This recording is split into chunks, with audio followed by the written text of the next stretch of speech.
What's up guys, Saf here on SuperSaf TV and we're back in the studio. Finally, there's a black box here which has the brand new Red Hydrogen 1. I've already made a video about the Red Hydrogen 1, but that was about my pre-order experience. You guys may have already seen it, it was a few months ago. I'll link it in the cards if you haven't seen it already. But in a nutshell, it was me ranting about trying to cancel the Red Hydrogen 1 order and not really getting anywhere. However, following that video, somebody from Red did get in touch with me personally to apologize, and they have got their customer service in order following that video. So it was a positive. Me making that video was not to trash the company, it was to help customers like myself. And from what I've heard from some friends as well, they managed to also successfully get their pre-orders cancelled. And Red asked me if I'd still like to check it out. So I was like, sure, I'll check it out and give my honest opinions here on the channel. And here it is. So let's get it unboxed and we'll see. First up, we do have a little note. I'm not sure if this is only for the reviewer edition, but it basically says that inside the box, there is a 128GB micro SD card, and that is because the Red Hydrogen 1 does have expandable storage. And then we've also got this kind of like a badge which you can stick on somewhere, and this says Red Media Machine. I believe this is what you actually have on Red cameras, so that's quite a nice touch. I can put that somewhere. Let's get to the main device itself. Got a nice texture on this box, and there is the Red Media Machine logo here once again. It's a 3D kind of a logo, gives a bit of a Terminator vibe. I do like that. And here is the device. Wow, okay, this is so cold because it's just all metal. It's got a nice sort of cold touch to it. We'll leave that to the side for just a second. It's also pretty heavy. And here's everything we get inside the box. Pretty standard. We've got some paperwork. There's a power brick which is on the same theme as the Red Hydrogen 1. We've got these grips here at the side, and there is a USB Type-C to USB Type-C cable. And here is the device. I have to say it's definitely quite big. You can feel it in the hand. Just bringing in the Samsung Galaxy Note 9 here for a size comparison. You can see that it's taller and it's also wider compared to the Note 9 and quite a bit thicker actually. We'll go ahead and get rid of all of the plastic, some of the back, and there is also a screen protector which has the text hydrogen on it. So let's get rid of that too. There we go. Now it definitely doesn't feel like any other smartphone that I've tried before. Very, very hefty. Let's go ahead and power this on before we take a look around. Red, powered by Android. It does have Android version 8.1 on here. We've got the 3D effect straight away here on the animation screen. Not exactly holographic, but it does have some depth to it. I don't think you're going to be able to see this on camera. Now there is definitely a 3D effect going on here, but you need to be kind of viewing it directly. As soon as I move the phone a little bit this way, then I lose that 3D effect, and the same way if I move it left or right, I lose that 3D effect. Okay, I've set this up and I've been having a look at some 3D content and taking some images and things, and honestly speaking, my initial impressions are a little bit underwhelming. The 3D effect is definitely there, but as soon as you switch to the 3D effect, things go a little bit fuzzy because that 3D filter is applied.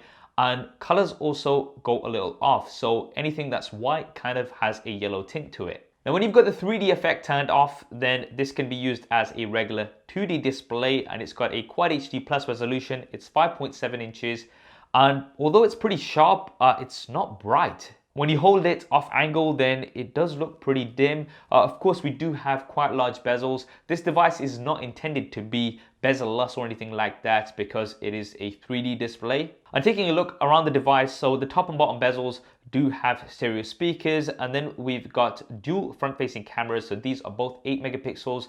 And the reason we've got two is to give you a 3D effect. I've taken a few images with this, and once again, a little bit underwhelming. On the left and right hand side, we've got these grips, which kind of really give it an industrial feel like we've got with the Red cameras. There are individual volume buttons on the left hand side. On the right hand side, there's a power button, which also doubles as a fingerprint scanner, which seems to work okay. There is also a dedicated shutter button here, and if you press and hold that, that is going to launch the camera, and you can also use it to take pictures. At the bottom is a USB Type-C input. I believe these are two mics here as well. And at the top, there is a 3.5mm jack with a microSD and SIM card slot. Now moving over to the back, we once again have that industrial design, similar to some Red cameras. And if you are a fan of Red products, then I think you will like this. There is a dual rear-facing camera setup. Both of these are 12 megapixels. We've got two because of that 3D effect like we've got at the front. I've taken a few images on this, and regular camera seems pretty standard. And when we do have that 3D effect, yes, you can view 3D content here on the phone, but same things which I was mentioning earlier. Things are not as sharp, and the colors are also a little bit off in my opinion. And here at the bottom, we've got some connectors, and these are going to be used for modular elements of the Red Hydrogen 1. Now, these are not available as yet. They're supposed to be coming in 2019, so I can't really comment on those, but the hope is that you're going to be able to attach a Red sensor onto this, and then maybe some lenses to really get some Red quality images and videos. Now, internally, this does have the Qualcomm Snapdragon 835 processor, and although that's a great processor, that is last year's processor, of course. This year, we've got the Snapdragon 845, and soon we're going to be hearing about the Snapdragon 855. So that's definitely something to bear in mind. There's 6 GB of RAM with 128 GB of base storage, and it has a massive 4500 mAh battery, which I have heard is very, very good. Right, so what are my honest opinions about this device? I think it's a nice attempt from Red. I do like seeing innovation in the smartphone area, and this is definitely something very different. And I don't want to go too hard on Red because it is their first smartphone. However, I cannot recommend you go out and buy this. Yes, the 3D effect is definitely there. It might be something that you're into, but as a smartphone, it has last year's internals, and we really don't know nothing solid about the modularity. 2019 is when it's supposed to come, but this device was supposed to come in Q1 of 2018. It came out in Q4 of 2018. So when are we going to have actual modules that we can add onto this? I'm not too sure personally. And my advice would be is that if you're interested in this phone, maybe wait for the Red Hydrogen 2, maybe see what these modules are and how they function and how well they function. And if those modules do perform really well and give you maybe some Red camera quality on a smartphone, then it might be something that you want to look into.